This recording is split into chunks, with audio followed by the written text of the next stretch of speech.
Sarah et je vous retrouve aujourd'hui avec une nouvelle vidéo, nouvelle aventure de découverte de ce qu'on appelle la langue française. Lorsqu'on parle de la langue française, il faut bien déchiffrer les classes de mots. Donc savoir de quoi il est composé la langue française. Donc la langue française, il est composée de différentes classes de mots. Donc ces classes de mots se sont classées en deux types. Il y en a des classes de mots qui sont variables et des classes de mots qui sont invariables. Donc, une partie variable et une partie invariable. Ce qu'il faut savoir dans un premier temps, c'est que la langue française, en général, se compose de 10 types de mots. Il y a 10 types de mots.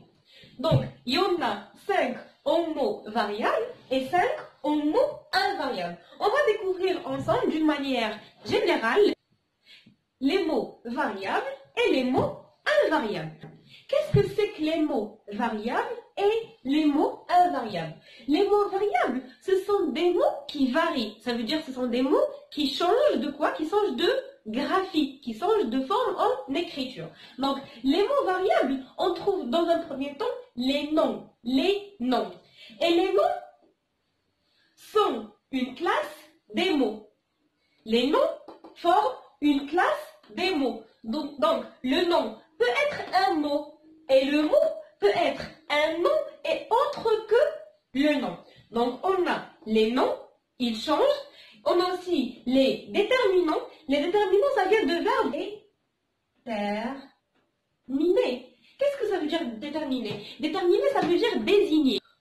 On peut déterminer et désigner une chose, on peut déterminer et désigner une personne, etc., etc. Donc, ce sont des déterminants. Et les déterminants, ce sont des petits mots qui se placent toujours avant le mot. Puis, on a les adjectifs qualificatifs. Donc, les adjectifs, ce sont des mots qui servent à qualifier quoi? À qualifier le nom. Les adjectifs servent à qualifier le nom. Donc, ils servent à donner une caractéristique ou bien des traits, soit physiques, soit morales, etc., etc. Puis, on a les pronoms. Les pronoms.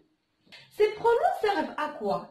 Ces pronoms servent à éviter la répétition, souvent à éviter la répétition dans l'expression, soit écrite, soit orale. Donc, ils font quoi? Ils prennent le même rôle et fonction de quoi? De nom. Ils prennent le même rôle et fonction de nom. Je vous donne un exemple. Par exemple, on peut dire Sarah explique une leçon. Sarah explique une leçon.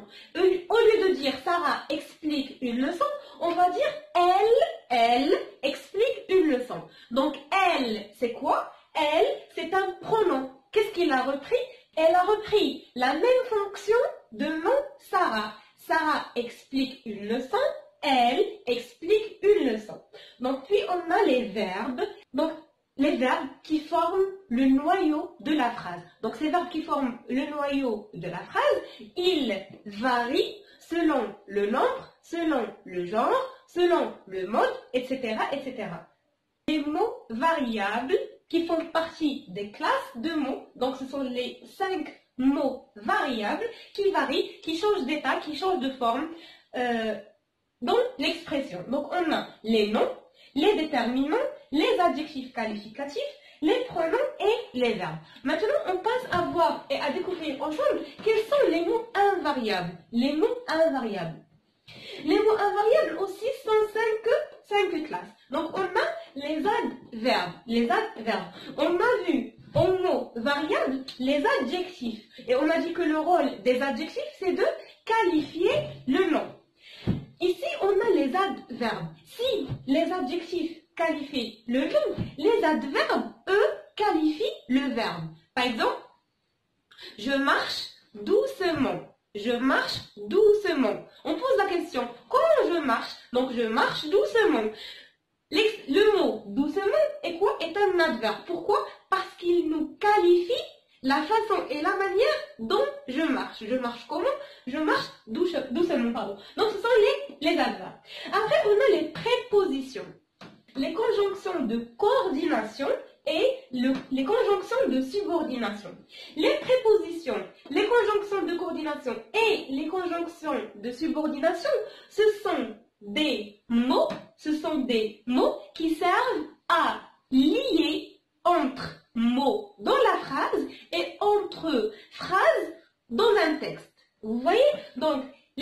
prépositions et les conjonctions de coordination et les conjonctions de coordination, ce sont des mots qui servent à lier certains mots dans une phrase et certaines phrases dans un texte.